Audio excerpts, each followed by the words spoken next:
A medida que vayan llegando, entonces vamos a ir retomando un poco lo que vimos la clase pasada, lo que pues tratamos en el concepto de la semana pasada, que qué se iba a hacer con este curso, cuál es la metodología y un poco de los objetivos que queremos lograr con este curso. Como aspecto importante, pues les recuerdo que tenemos un Classroom. No sé si de los que están aquí presentes ya todos ingresaron al Classroom, si pudieron hacer la matrícula, y si hay alguien que no haya podido hacer todavía la matrícula en el Classroom, me lo puede de una vez decir y miramos a ver cuál sería el inconveniente.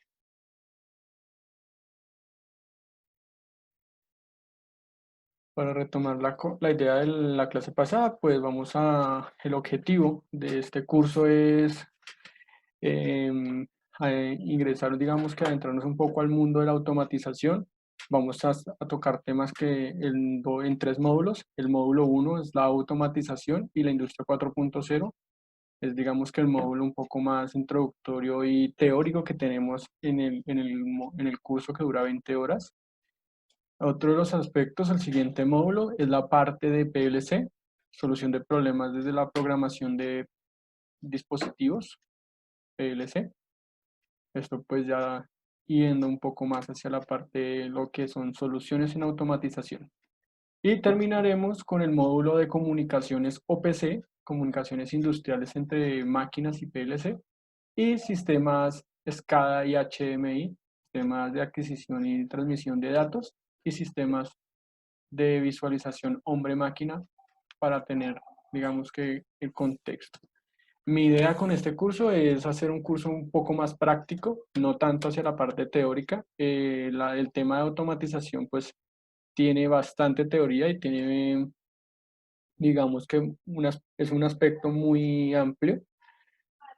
Y para fines prácticos de este curso, como tenemos tan reducido tiempo y tan pocas sesiones, me interesa más que ustedes conozcan un poco sobre la parte técnica del diseño, la aplicación y el control de automatización industrial.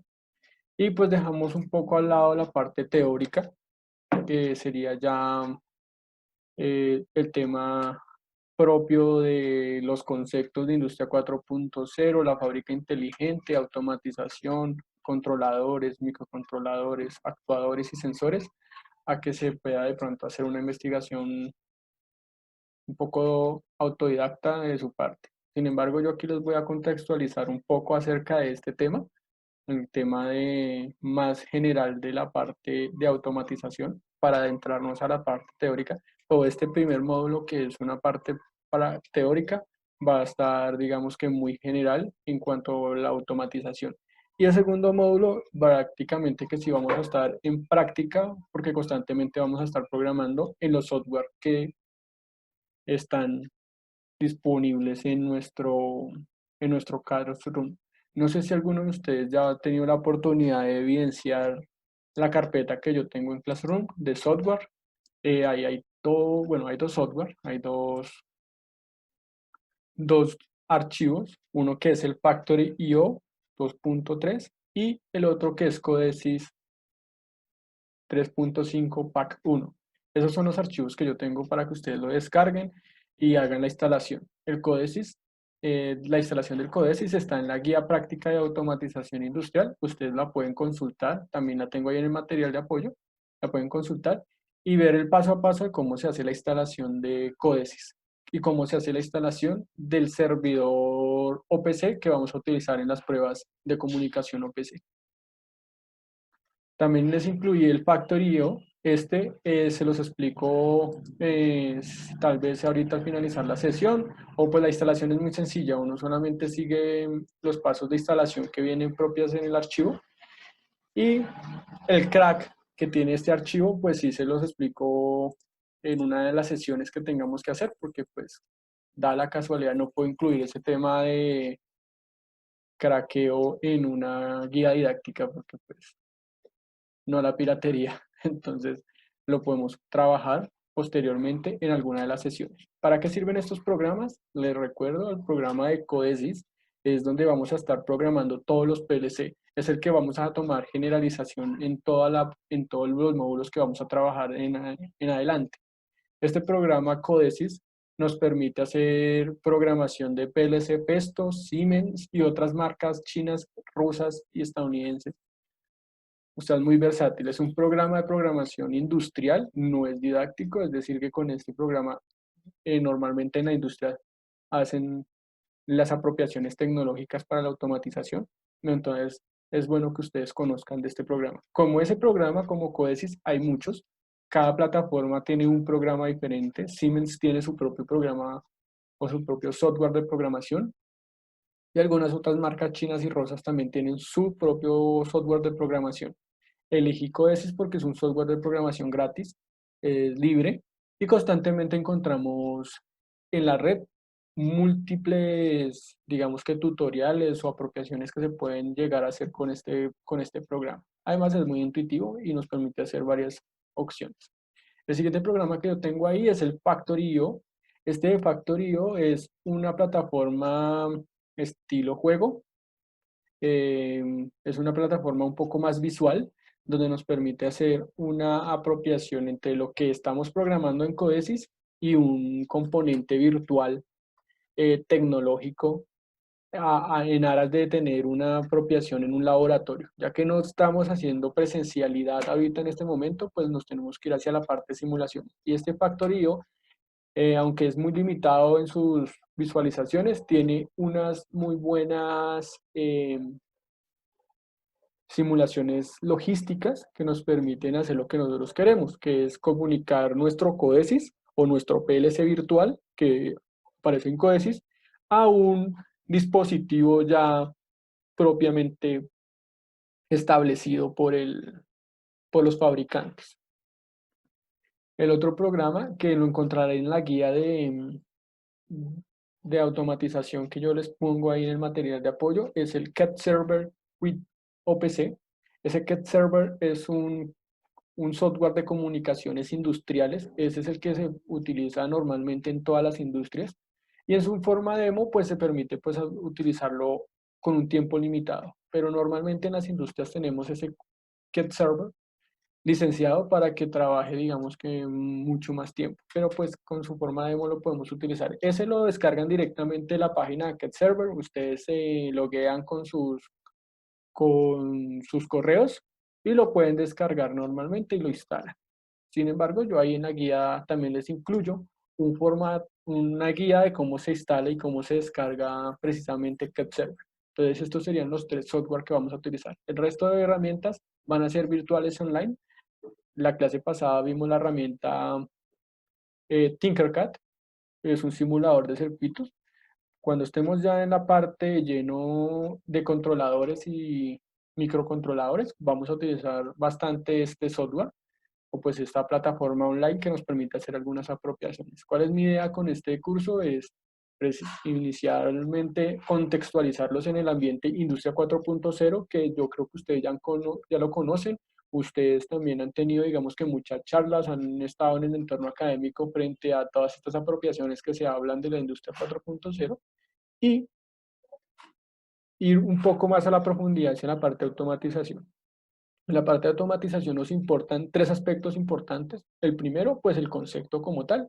El segundo, que es las tecnologías que influyen dentro de la automatización. Y el cuarto son los niveles tecnológicos que se tienen en la automatización. Entonces tenemos ahí estos tres aspectos. El de los niveles de tecnología lo conocemos normalmente como pirámide de la automatización. Las tecnologías pues se conocen como tecnologías por aparte, entonces si son neumáticas, si son hidráulicas, si son electrónicas, eléctricas, de fluidos y etcétera. Y pues el concepto que lo veremos ahorita más adelante. Una vez terminemos esa parte de contextualización teórica y les indique más o menos dónde pueden encontrar la información, dado que estos aspectos son muy profundos, como les digo, la automatización incluso ya es un pregrado en algunas universidades, se está hablando de pregrado en automatización industrial, posgrados y las maestrías que están alrededor de esto, entonces hay mucho tema en el cual cortar. Solamente en el tema de niveles tecnológicos ya tenemos una amplia gama digamos que para teorizar. En el tema de niveles tecnológicos, como ustedes los van a ir evidenciando ahorita más adelante, vamos a encontrar que tiene 5 niveles la pirámide de automatización, dependiendo de los autores, claro está. El que yo utilizo tiene 5 niveles. Un nivel de campo, que es donde encontramos los sensores y los actuadores. Sensores que son los que detectan la variación física del medio y los actuadores que son los que realizan el trabajo físico o la transformación de la materia prima. Ese es el primer nivel y el nivel más básico. Solamente en este nivel más básico podemos encontrar una gama bastante amplia de sensores porque pues, los fenómenos físicos que nos interesan controlar son muchísimos. Y de sensores podemos tener sensores ópticos, infrarrojos, capacitivos, inductivos, pasivos, emisores.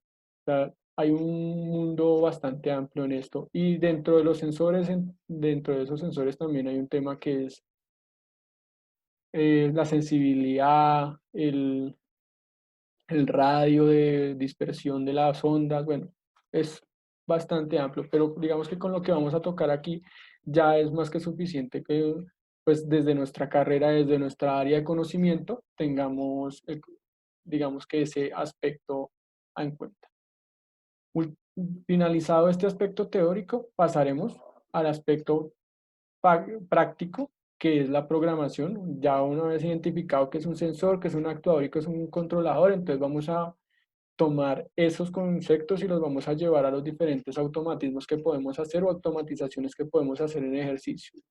Ejercicios como cómo se hace un semáforo, una puerta automática, una banda transportadora, una embotelladora, varios ejercicios así. Después iniciaremos con ejercicios un poco más avanzados hacia la parte de conteo, con puertas lógicas, cómo se extraen los datos, digamos, que nos interesan de la programación.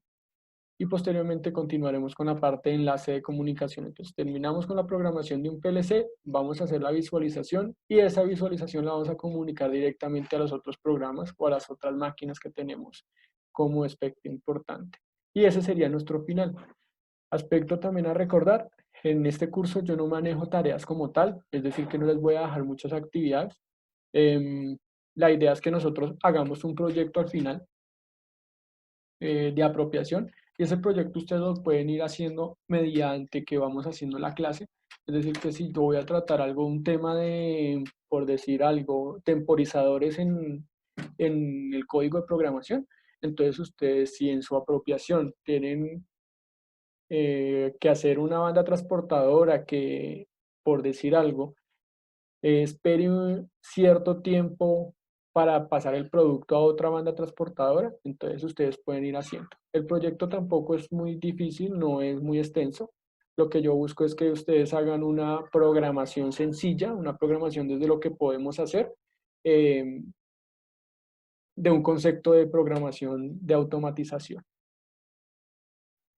Y con eso pues finalizaríamos nuestro curso como tal. Em, También les recuerdo que este curso pues surge pues en la iniciativa de Capítulo Uniagustiniana, en la iniciativa de capacitaciones que normalmente ellos hacen. Al ser un tema un poco más, un poco tan extenso, pues lo sacamos digamos que a 20 horas para no hacerlo tan tedioso, pero sí de todas maneras que ustedes alcancen a ver un poco de lo que es la automatización. Sin embargo, pues pensaría yo que ustedes de pronto tienen en algunas materias o áreas asignadas en sus carreras precisamente hablar de esto. La automatización se hace de muchas áreas de conocimiento, entonces pues ustedes de pronto más adelante en sus carreras o quienes ya están culminando su carrera y quieren estudiar más sobre el tema, pues irán profundizando más acerca de los temas que más les interesan de la automatización. Pero con este aspecto les aseguro que ustedes pueden, digamos que ya tener unas nociones de automatización y pueden hacer proyectos de automatización, bien sea personales para sus casas o para sus negocios o para de pronto alguna pyme que tengan muy cerca e ir apropiándose. La idea de la automatización es trabajarla en conjunto. Siempre he creído que se trabaja de la mano de los ingenieros mecánicos, electrónicos o mecatrónicos y por la asesoría o la, digamos que el manejo que le da el ingeniero industrial o el ingeniero de producción a este tipo de conceptos. No podemos pensar automatización como solamente la apropiación de la tecnología hacia hacia la producción, porque ese es el concepto que tienen los ingenieros mecatrónicos, mecánicos o electrónicos, que es una apropiación directamente desde la tecnología hacia la parte de producción, y es el hacer algo con una máquina.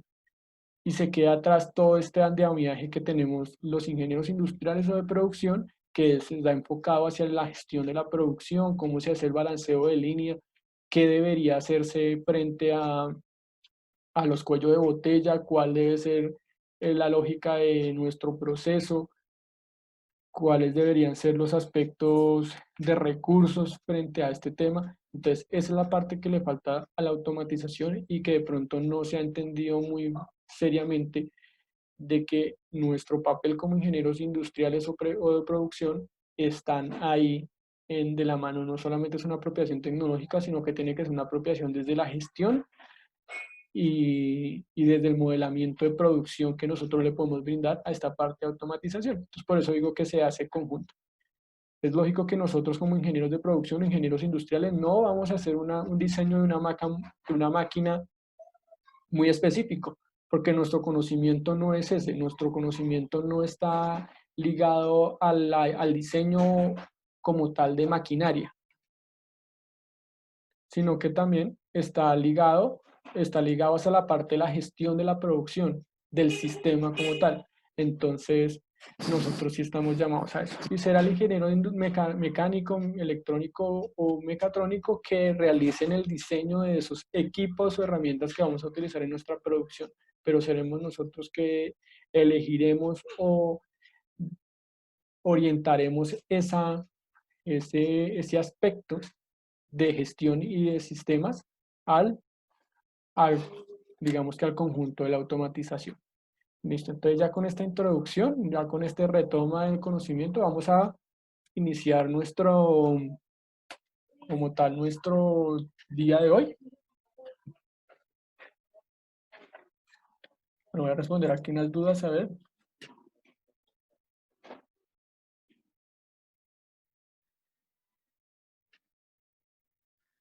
Listo, entonces más adelante voy a tocar el tema y retomo tu pregunta y les muestro cómo interactúa este modelo de proceso. ¿Listo? Entonces, bueno, como eso estoy utilizando precisamente para que quede grabada las sesiones, estoy utilizando em, Zoom. Esto pues creo que se va a apagar en cierto momento. Aquí ya me aparece un reloj que me dice que en 6 minutos se va a ir la sesión. Entonces les invito para que vuelvan a ingresar. Voy a cerrar esta sesión y les invito para que vuelvan a ingresar nuevamente al enlace que ya les envié. eh, y retomamos desde ahí. ¿Listo, muchachos? Ok.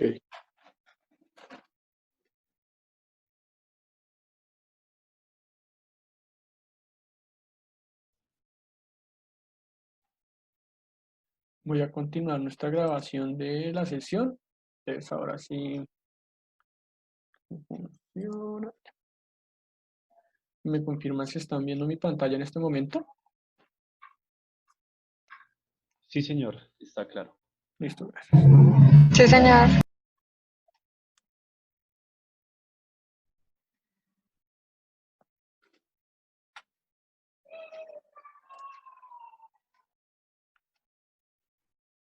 Listo, perfecto. Entonces vamos a iniciar. Voy a poner aquí ya mi pantalla. Modo presentación. Listo. Entonces, bueno, muchachos. Cuando estamos hablando de automatización industrial, sí o sí tenemos que, bueno, en la actualidad, claro está, tenemos que hablar de industria 4.0. Ya no podemos concebir automatización industrial sin la industria 4.0, sin el concepto de industria 4.0 como lo tenemos presente. Esto nos lleva pues a, digamos que incursionar un poco en el tema de industria 4.0 y me gustaría conocer antes de todo, conocer digamos que 2 o 3 personas que me digan qué entienden de industria 4.0 o qué es lo que han entendido hasta el momento sobre este tema de industria 4.0.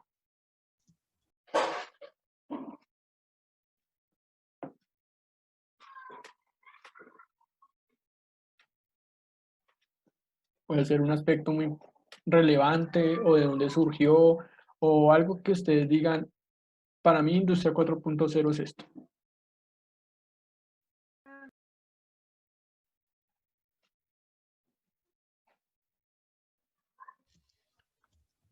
Pues en mi opinión, pues digamos que la necesidad de Industrias 4.0 es pues el cambio que vive la industria en general. En este cambio de pues la mano de obra en general, pues ya se están viviendo estos cambios industriales con diferentes aportes de tecnología, pero pues se adaptan, digamos que tecnologías de una forma, digamos, más allegadas al futuro, bueno, con, no sé, un ejemplo, tarjetas Kaman, pues todo el tema del control de inventarios, control de producción por medio de software, que es, pues, que hacen el proceso, digamos, de balanceo de línea, de optimización de proceso. Entonces, pues nace como esa necesidad, digamos, en la industria por generar este vínculo entre lo que es la demanda real y lo que realmente necesita una empresa producir. Y pues que se haga en pues niveles exactos y que la producción sea de una u otra manera eficiente, que digamos esté al 100% en todos sus temas. Si tienes razón, entonces en este caso sí, es una apropiación que se tiene desde ese aspecto tecnológico como tal, entonces estás muy cerca, digamos, que de lo que es el concepto. Creo que digamos que con ese concepto que tienen ustedes ya podemos dar inicio. Entonces, ¿qué es la industria 4.0? ¿Qué es este término que surgió frente a la industria 4.0? En específico, el término industria 4.0 se utilizó de manera general en Europa, se utiliza pues de manera general en Europa y nace en Alemania en una, pues como concepto de la fábrica inteligente y la industria inteligente, en definición pues esto fue en Hannover, en una feria, en la feria que siempre se hace anualmente, ya llevan más o menos unos 35 años haciendo la feria de Hannover, en cuanto a instrumentos digamos que en cuanto a tecnología de la producción o tecnología nueva de la humanidad. Allí, en este congreso se estaba debatiendo el concepto de la IoT, el Internet de las Cosas, de esta pequeña herramienta que es, eh, digamos que el pilar fundamental o el precursor de lo que es Industria 4.0. Y Industria 4.0 lo podemos definir como la cuarta revolución industrial y sabemos que en una revolución industrial contamos con varios aspectos, tanto tecnológicos como de gestión y humanos, que hacen que el mundo, digamos que cambie o que nuestro paradigma de, de lo que conocemos industrialmente se modifique. Y decimos que el precursor o la llave que implementó o que desencadenó el término de Industria 4.0 fue el IoT, el Internet de las Cosas. El Internet de las Cosas no es tan nuevo, es más o menos del 96.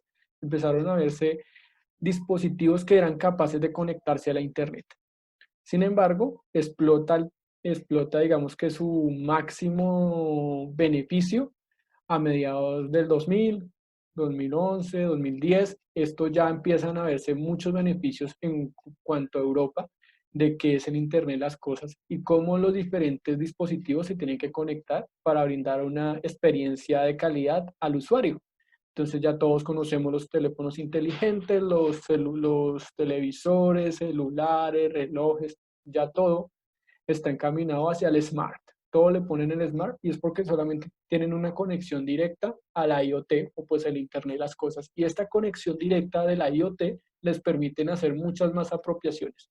El gran salto, el gran apunte de revolución que tenemos aquí frente a las otras revoluciones, ahorita vamos a ver un poco la historia, en cuanto a las otras revoluciones, es la IoT, el Internet de las Cosas, lo que nos permite conocer de nuestros clientes y generalizar o generar nuevas alternativas frente a nuestra producción.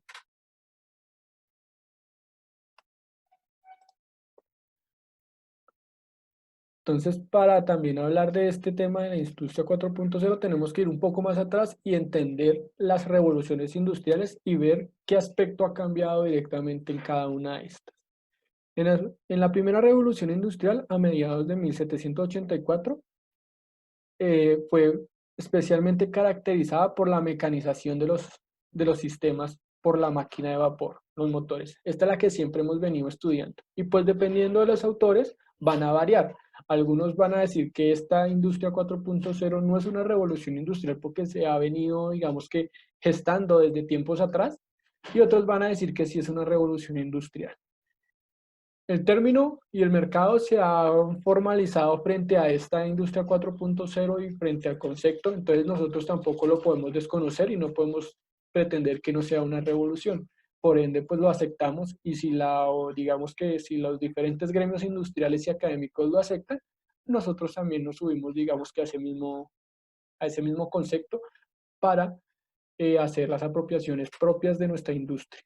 En la primera revolución industrial, entonces la máquina de vapor modificó todos los procesos industriales. Pasamos de unos procesos manuales y artesanales a hacer procesos mecanizados.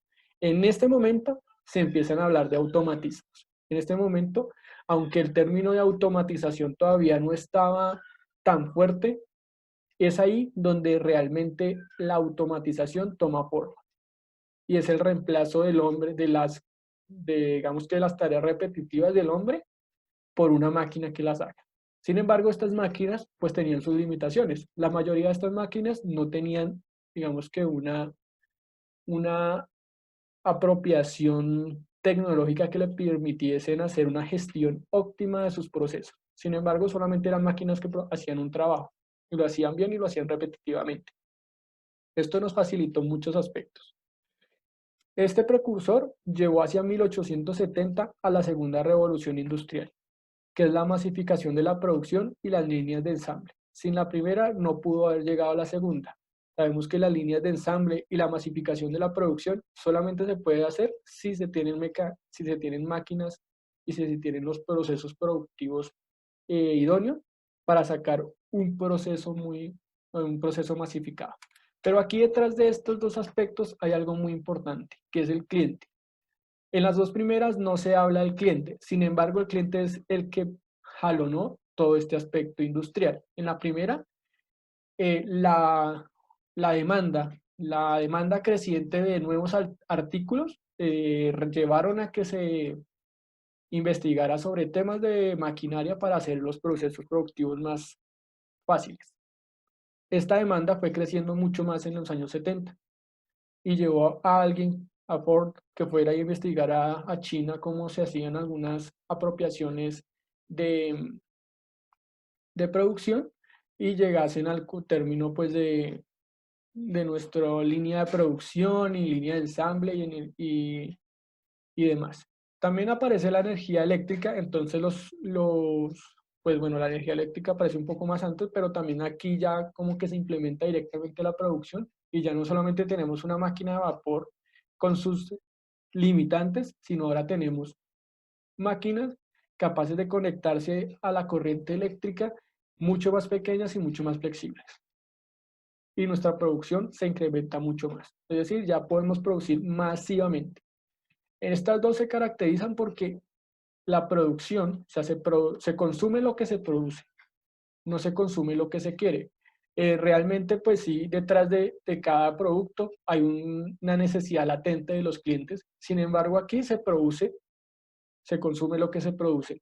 Es decir, como las empresas producen en cantidad, solamente se consume lo que las empresas producen en cantidad. Pero después el cliente empieza a consumir de manera, digamos que personalizada. El consumo, las necesidades de sus clientes se vuelven un poco más específicas. Antes no habían productos, por ende no teníamos una necesidad tan específica. No había un deseo de comprar o adquirir mecanismos o bienes diferenciadores. En la industria 4, en la industria 2, entonces ya tenemos una masificación mucho más alta y ahora sí queremos tener una diferenciación específica de nuestro producto. Es decir, que vamos a estar buscando algo que nos diferencie frente al resto.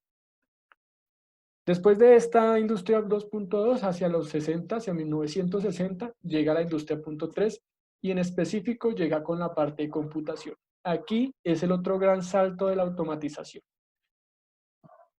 Porque aquí sí se empieza a hablar de automatización, entonces en la industria 3 hacia 1960 sí se empieza a hablar de automatismos y de máquinas automatizadas, que son comandadas por un computador y electrónica.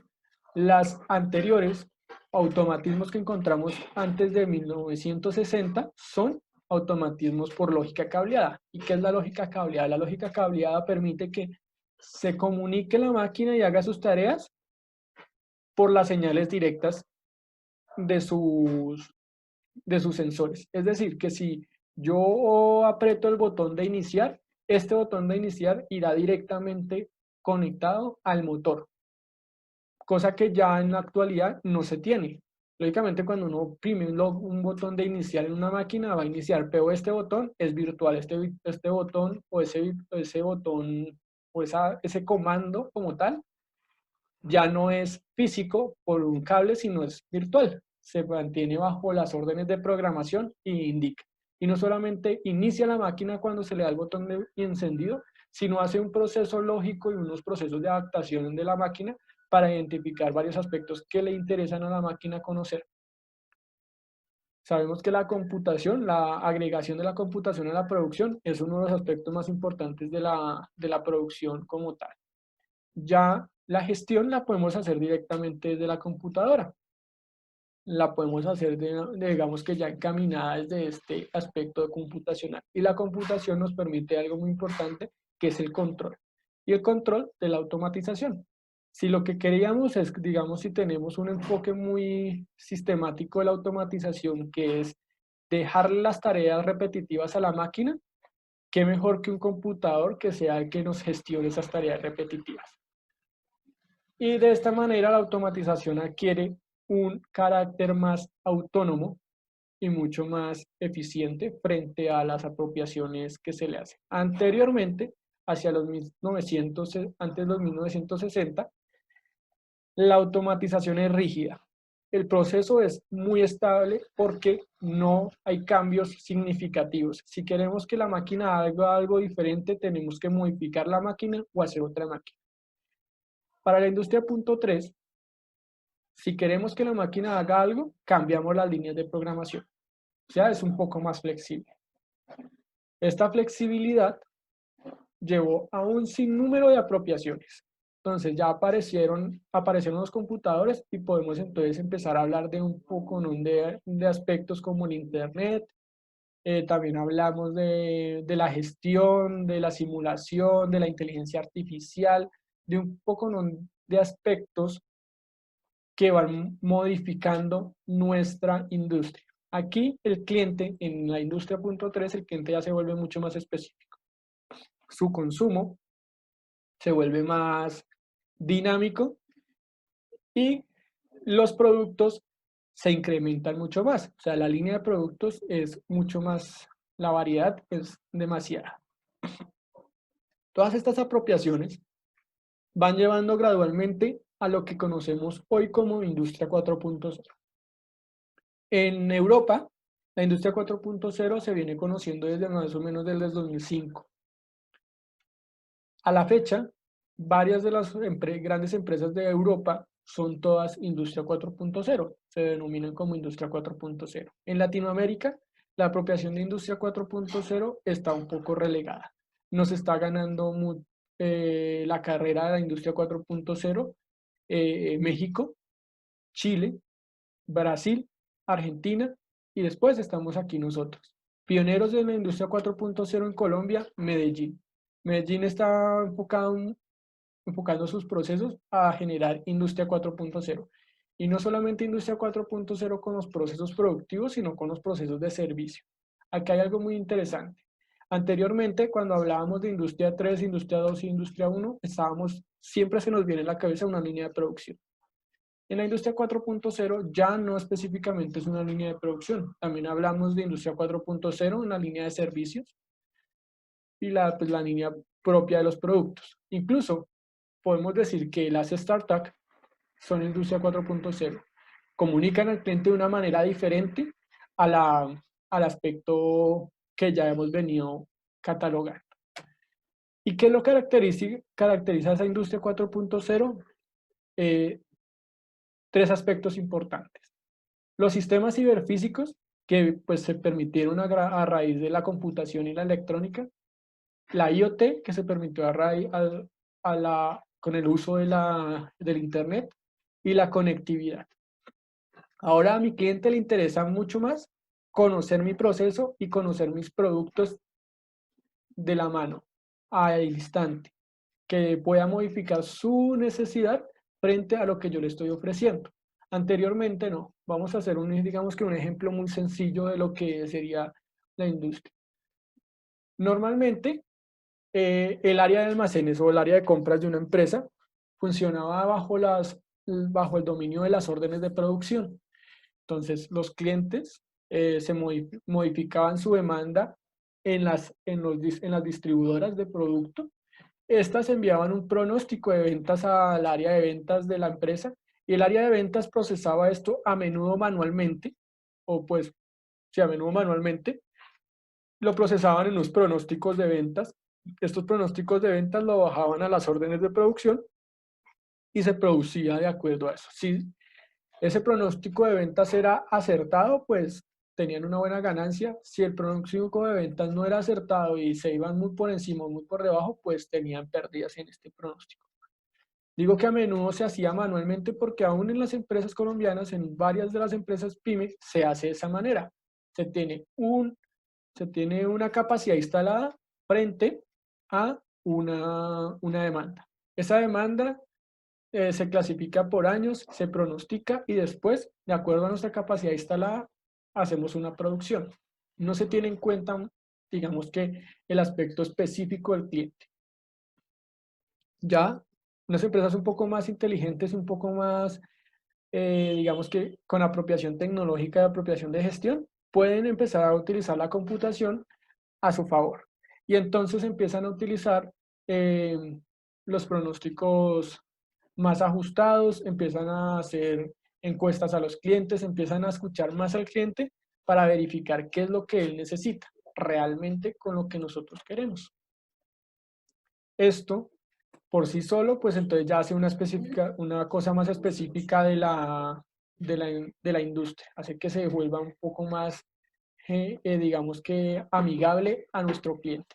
Y llega la industria 4.0 con el Internet de las cosas, con los sistemas ciberfísicos y la conectividad que le permite al cliente ser el precursor de esta industria.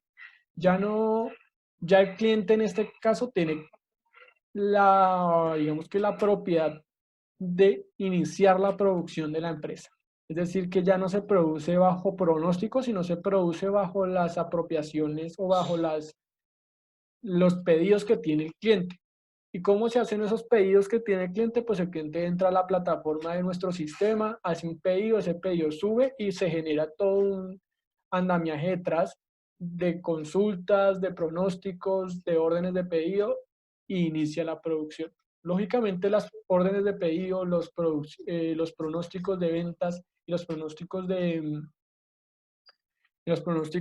demanda siguen funcionando, pero esta vez son mucho más específicos. Anteriormente, para hacer un pronóstico de demanda, yo miraba el historial de demanda, el historial de ventas y hacía, fuera un pronóstico simple o hacía un pronóstico ponderado o por medias ponderado, dependiendo de cómo se estaban representando mis datos, yo pronosticaba.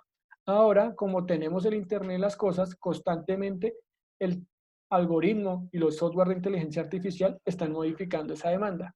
Ustedes ya ven en sus teléfonos celulares constantemente que nosotros podemos opinar frente a ciertos productos que nos están apareciendo. En específico, Instagram está constantemente enviándonos información sobre productos que posiblemente nos interesa.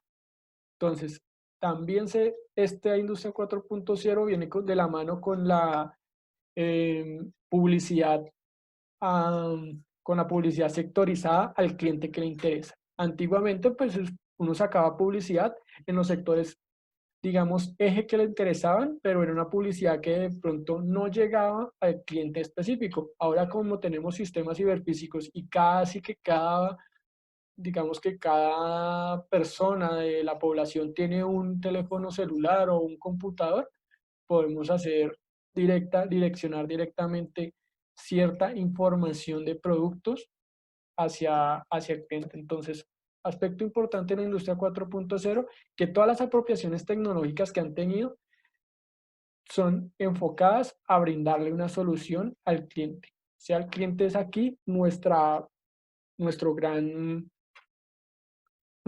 eje como tal.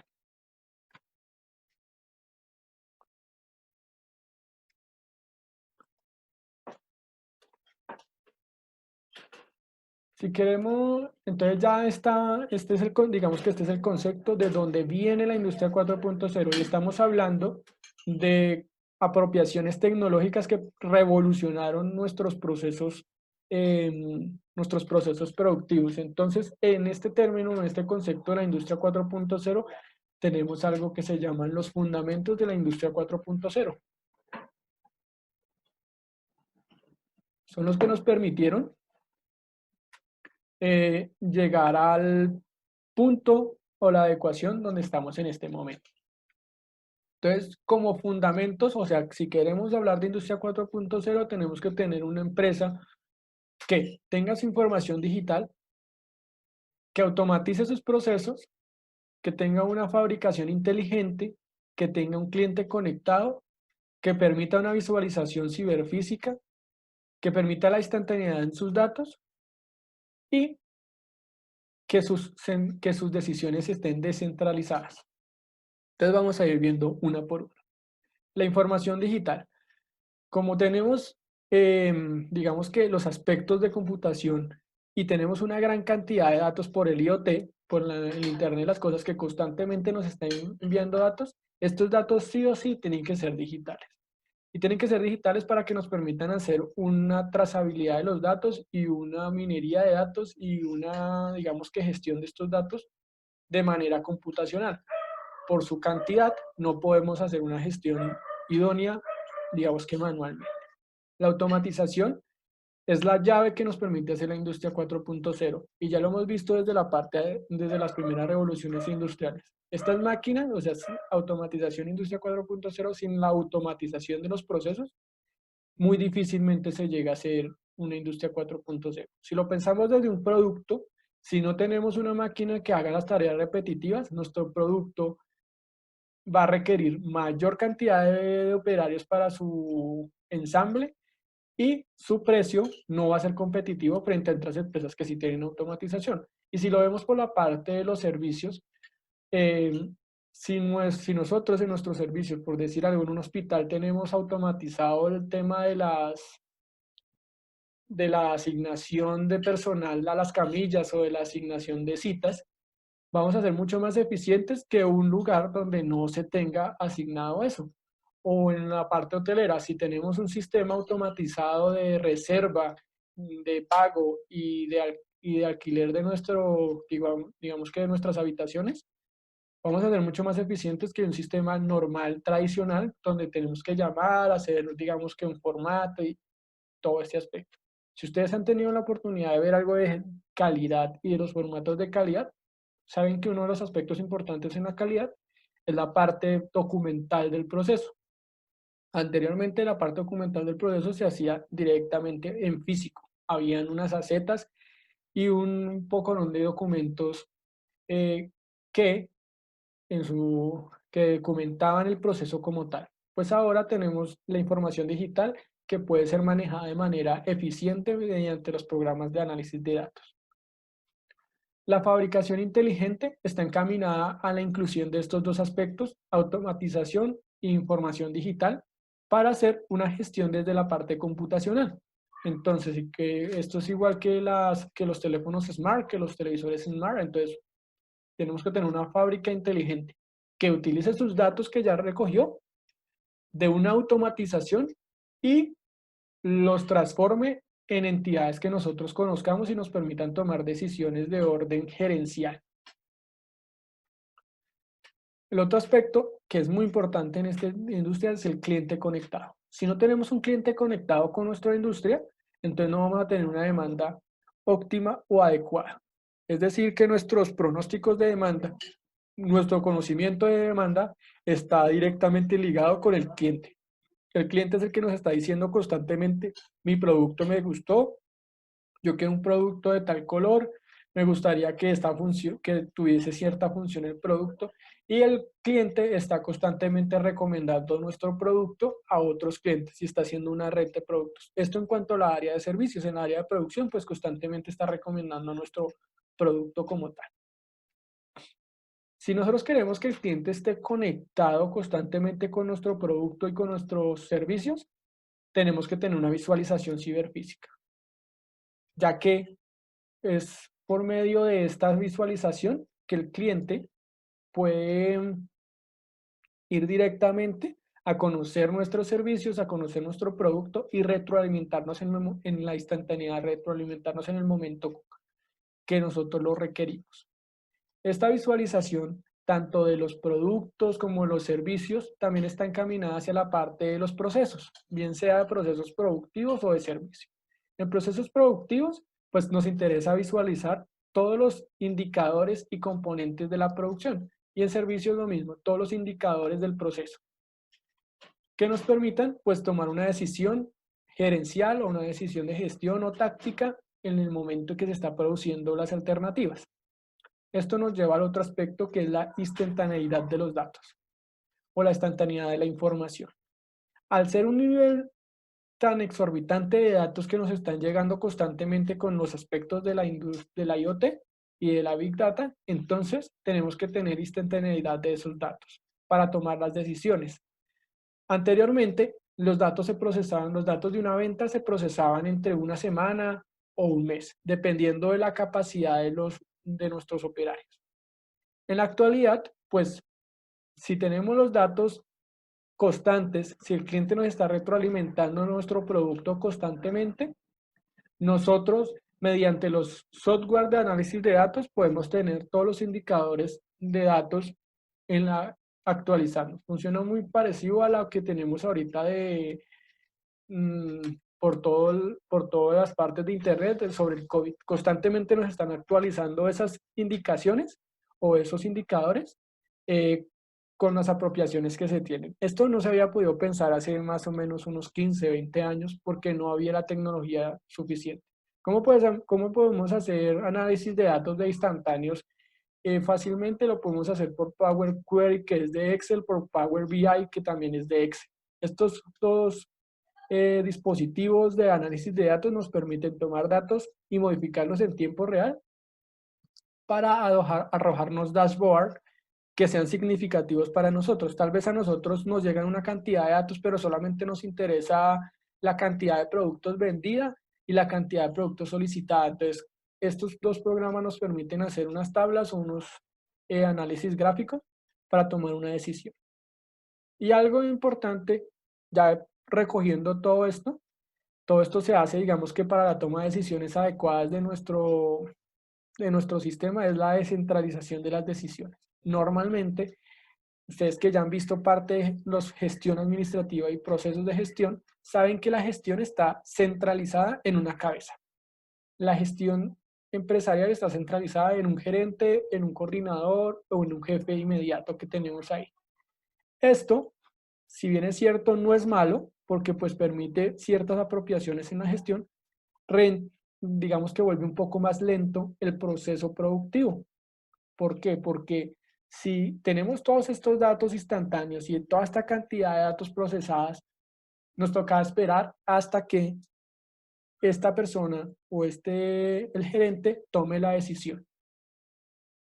Y en teoría, pues nos va a volver un poco más lento el sistema. Sin embargo, pues para descentralizar los datos necesitamos un sistema de gestión de datos o un sistema de gestión gerencial, que son los CPM o BPM, que nos permita tomar decisiones frente a los datos que frente a las simulaciones y los datos que estamos generando.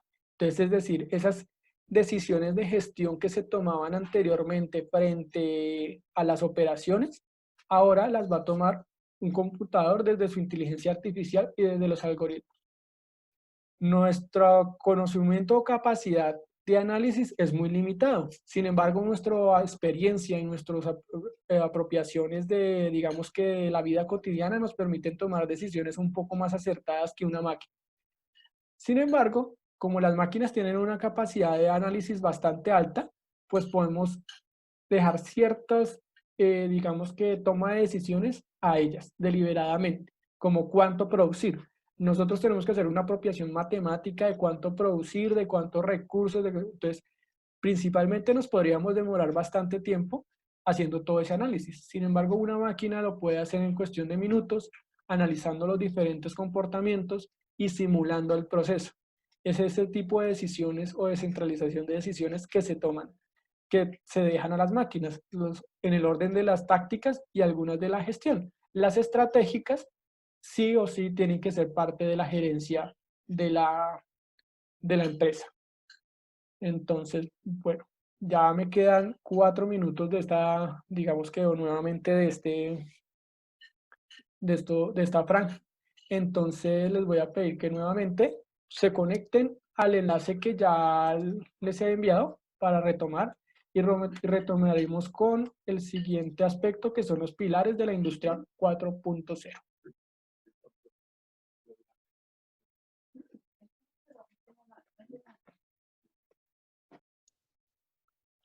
Y podemos continuar con los pilares de la industria 4.0. Ustedes me dirán, muchachos.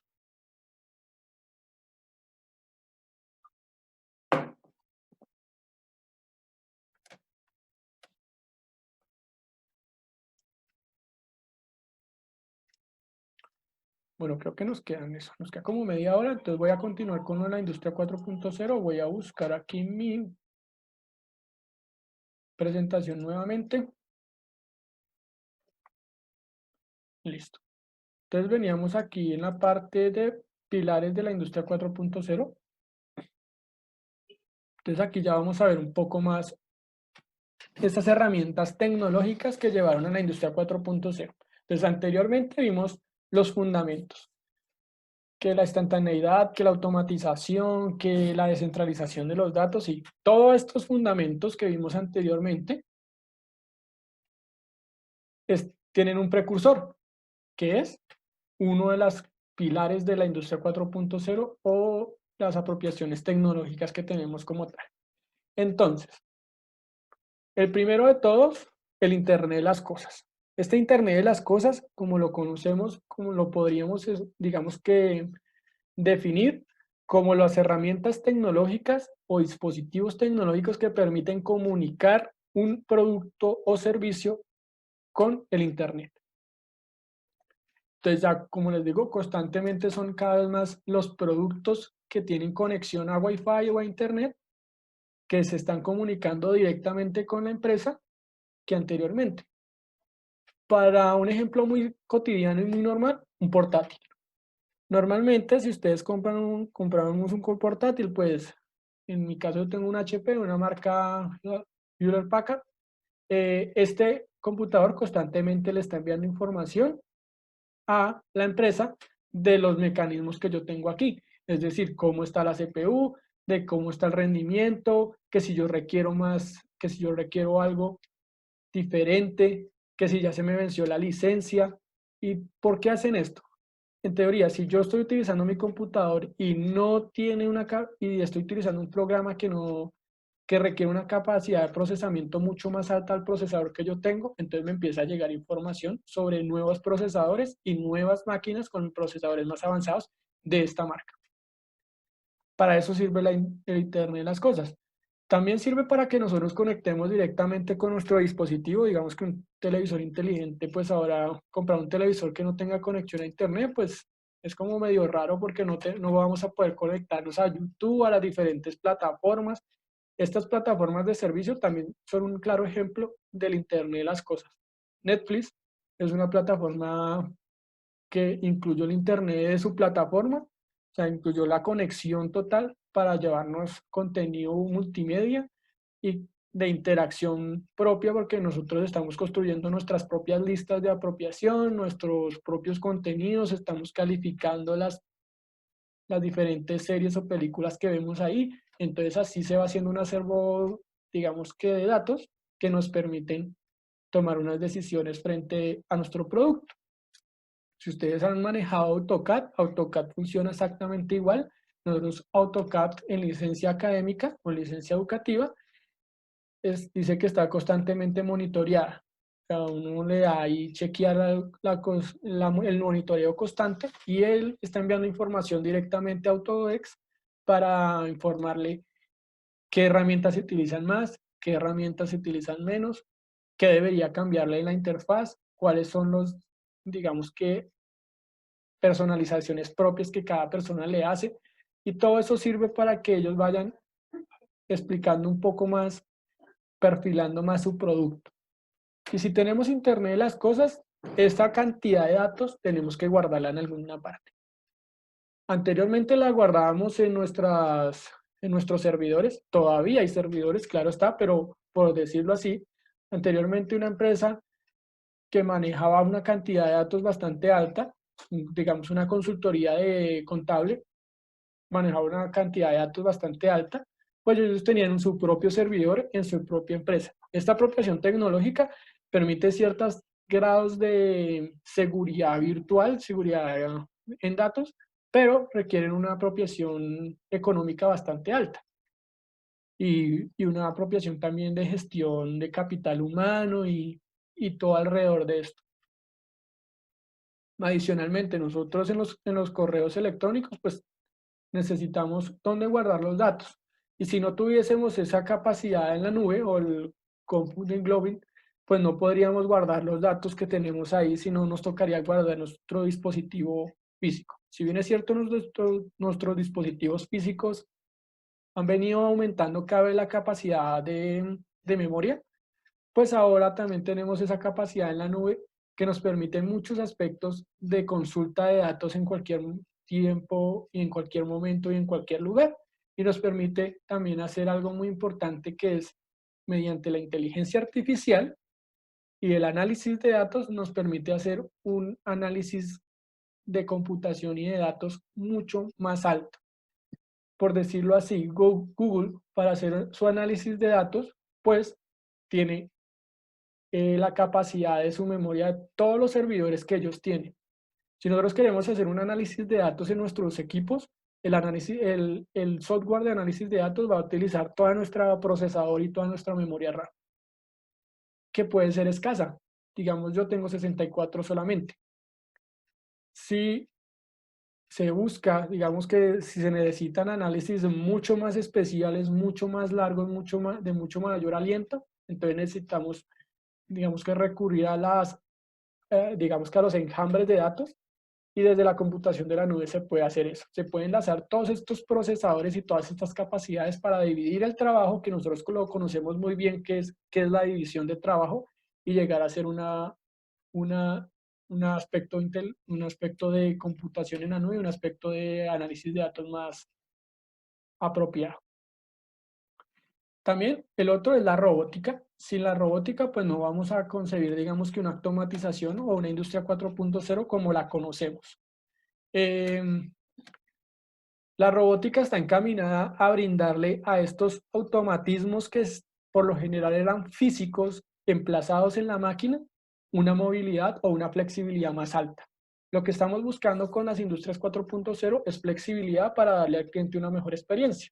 Entonces, una máquina estática poco flexible no es tan interesante como tener, digamos que una máquina que se permita mover en el entorno, que me permita cambiar de producto fácilmente.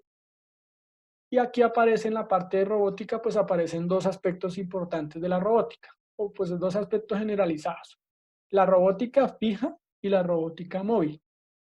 La robótica fija son los robots que son articulados y están emplazados directamente en una parte física y no se pueden mover.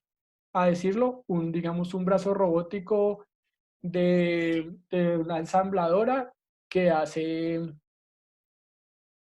¿qué?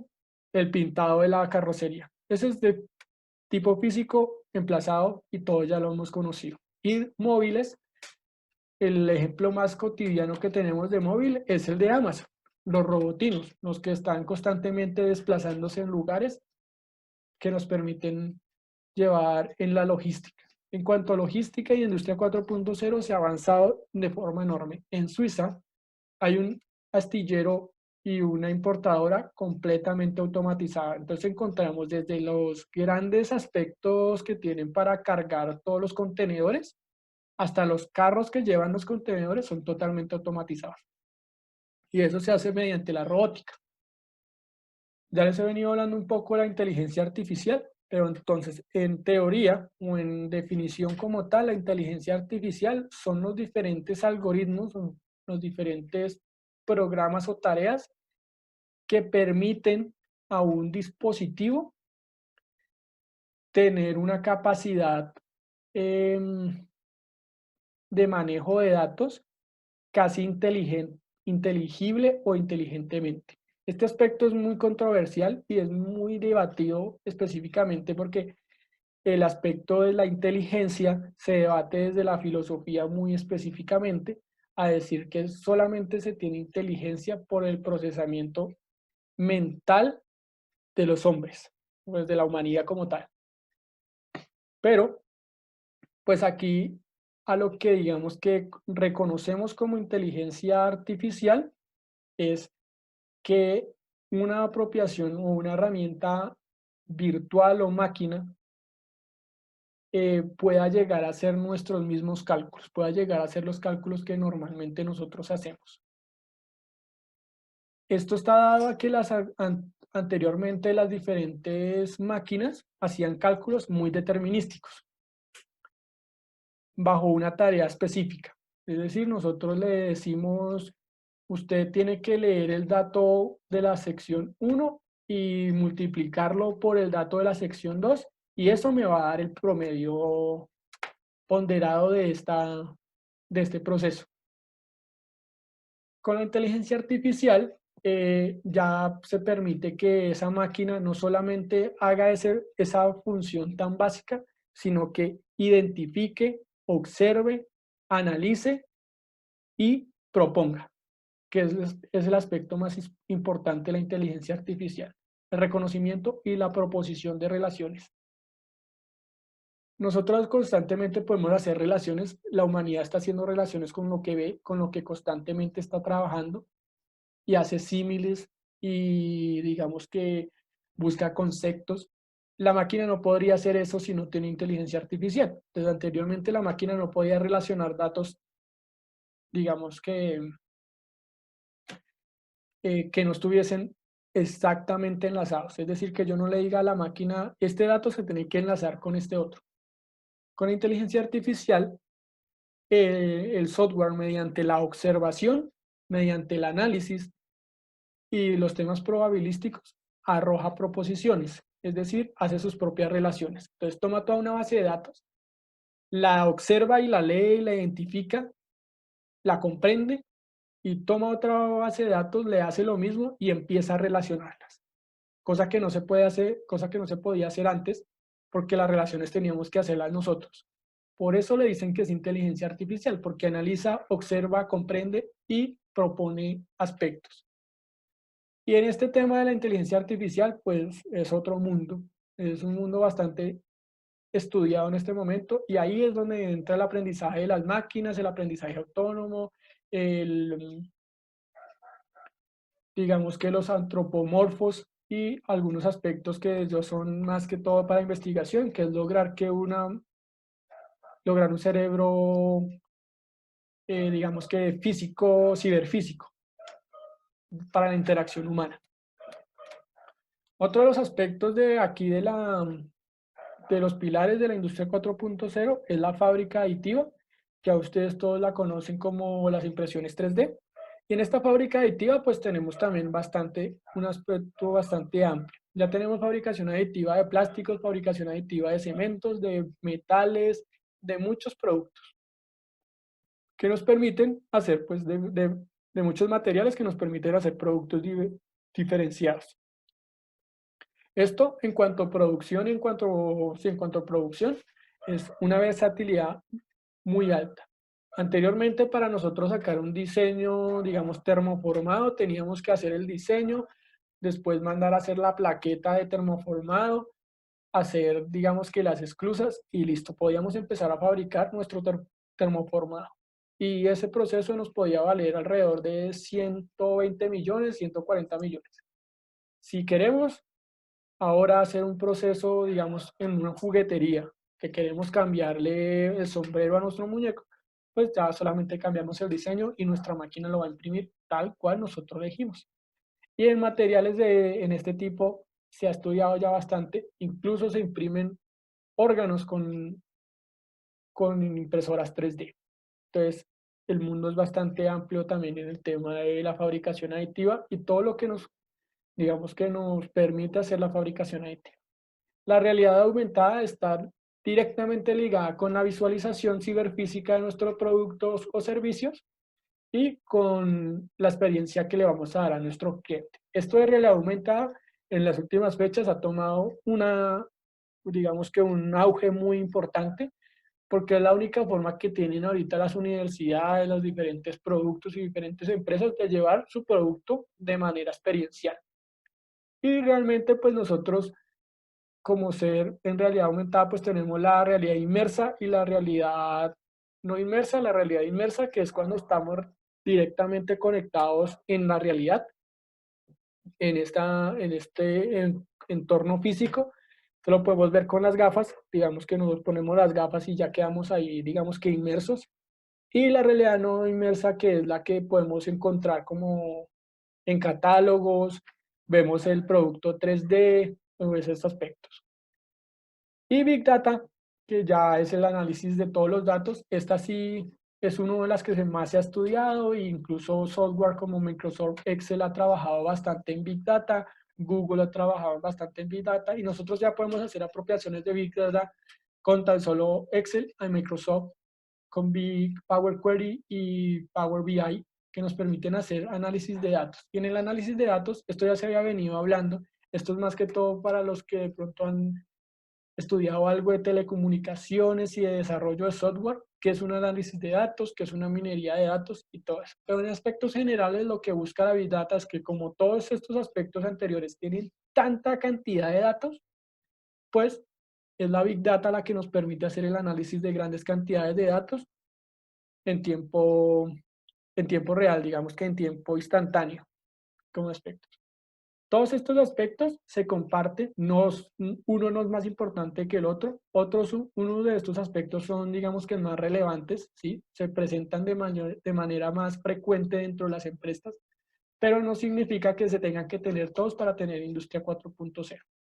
Es decir, una empresa normalmente puede tener el Internet de las cosas, el Big Data, la computación en la nube y quizás algo de robótica, que es lo más básico, porque la inteligencia artificial es muy nueva, la fabricación aditiva también, y la realidad aumentada no funciona tan bien para todos los aspectos que queremos dar, ¿no?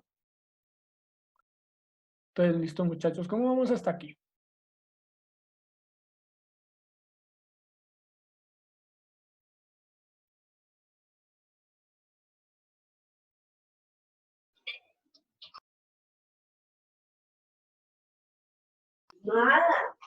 Muy bien, interesante toda la temática.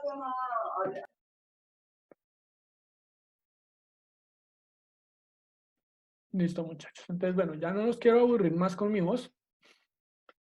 Ya también se nos va a cumplir, digamos que ya vamos a llegar a las 4, entonces no sé, quiero responder algunas preguntas si tienen preguntas. La próxima clase continuamos ya con lo que son fábricas inteligentes y entramos al tema de automatización. O si quieren, termino hoy con fábricas inteligentes y la otra clase retomamos ya automatización. Ustedes me dirán.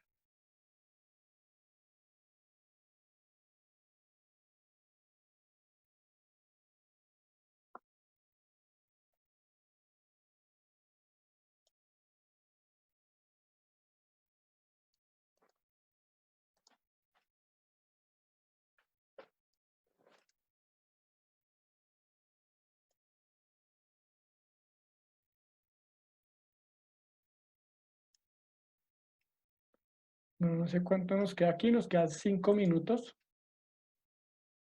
Entonces en 5 minutos yo creo que se alcanzó a dar la primera diapositiva de fábricas inteligentes, que es como el aspecto general de las fábricas inteligentes. Y retomamos el tema de la otra clase. De la próxima clase yo creo que ya tengo solucionado lo de este aspecto. Entonces ya todos estos aspectos, todas esas apropiaciones de los pilares y los fundamentos nos llevan a decir sobre la fábrica inteligente. Y la fábrica inteligente la concebimos desde estos aspectos. Habilitadores digitales, fábricas flexibles a la demanda, líneas de producción inteligente, cadenas de suministro optimizadas, almacenamiento inteligente y ciudades inteligentes. El primero, los habilitadores digitales. Es el conjunto de tecnología que abre la posibilidad de nuestra fábrica a la industria 4.0. Y los habilitadores tecnológicos, pues ya los conocemos. Big Data, Internet de las Cosas, computación en la nube, robótica, fabricación inteligente, fabricación aditiva, todos estos aspectos. El segundo aspecto son las fábricas flexibles a la demanda. Como les decía, el cliente es el principal precursor de nuestra industria 4.0, el que está jalonando constantemente nuestra demanda. Entonces nosotros tenemos que tener una fábrica flexible a la demanda. Y esto se logra por medio de la hiperconectividad de nuestro cliente, que constantemente nos esté retroalimentando el producto, sus necesidades y la flexibilidad que nosotros tenemos frente a la producción. Es decir, sistemas automatizados flexibles, casi que estamos trabajando con temas de producción modular o producción MPS. Esto, para tener una fábrica flexible a la demanda, tenemos que tener una línea de producción inteligente. En este tema de la inteligencia, pues que sea resiliente, que sea flexible a los cambios de la demanda y que sea fácilmente cambiable o gestionable. Esto se logra mediante lo que ya les dije, automatización y automatización de procesos, digamos que flexibles MPS, automatización de la logística. Que constantemente esta línea de producción se esté modificando, se esté actualizando ella sola. Otra son las cadenas de suministros de optimización, almacenamiento digital y ciudades inteligentes. Esas las retomaremos el día de mañana porque ya se enlazan directamente con la parte de automatización. Bueno, el día del jueves. Entonces, muchachos, ya nos quedan 2 minutos. Quiero agradecerles por estar aquí digamos que por venir el día de hoy. Sé que los días sábados no es muy fácil. Yo tenía clase también en la mañana. Entonces, pues agradecerles. Espero les haya gustado la introducción que tenemos sobre este tema. Si quieren investigar más sobre Industria 4.0, posteriormente les dejaré en nuestra Classroom material sobre este tema. Les subiré algunos videos y eso. Y el jueves retomaremos el tema de la automatización, que ese es un tema también un poquito más largo, pero ya empezamos a ver qué son los actuadores, qué son los controladores, qué es un sensor y cómo se empiezan a hacer automatismos desde este tema de Industria 4.0. Entonces nos queda un minuto, muchachos. Muchas gracias. Espero tengan un fin de semana agradable. Que cualquier comentario, cualquier duda que tengan, me la pueden hacer llegar por correo. También tienen mi número celular o la dejan ahí en el foro de Classroom. Voy a parar nuestra grabación.